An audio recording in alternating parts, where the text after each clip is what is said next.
திங்கட்கிழமை மாலை 5 மணி அளவில் பீகார் வாக்காளர் பட்டியல் சிறப்பு தீவிர திருத்தத்திற்கு எதிர்ப்பு தெரிவித்தும், வாக்காளர் பட்டியலில் குளறுபடி இருப்பதாக கூறி தேர்தல் ஆணையத்தை நோக்கி பேரணியாக சென்ற ராகுல் காந்தி கைது செய்யப்பட்டார். இவருடன் பிரியங்கா காந்தி மற்றும் தமிழக எம்பிக்கள் கனிமொழி உள்ளிட்ட 25 கட்சிகளைச் சேர்ந்த எம்பிக்களும் கைது செய்யப்பட்டனர்.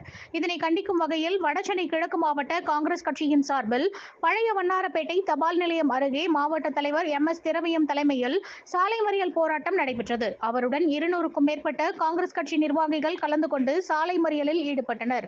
இதனால் காவல்துறைக்கும் காங்கிரஸ் கட்சியினருக்கும் இடையே தள்ளுமுள்ளு ஏற்பட்டதுடன் கரும் போக்குவரத்து நெரிசலும் ஏற்பட்டது. இப்போராட்டத்தில் பிரதமர் நரேந்திர மோடி மற்றும் தேர்தல் ஆணையத்திற்கு எதிராக கண்டன கோஷங்கள் எழுப்பப்பட்டது. நரேந்திர மோடி, தேர்தல் ஆணையர், உள்துறை அமைச்சர் ஆகியோரின் புகைப்படங்களும் எரிக்கப்பட்டது. இதில் மாமன்ற உறுப்பினர் சுரேஷ்குமார், சர்க்கிள் தலைவர்கள் SK Veera Reddy, Wall Tax road Ramesh, AG colony Siva, AP Arumugam, Aravind Arumugam, Ennore Gunaseelan, மூத்த நிர்வாகிகள் கௌதமன் ராஜன், மணலி அருணாச்சலம் உள்ளிட்ட பலர் கலந்து கொண்டனர்.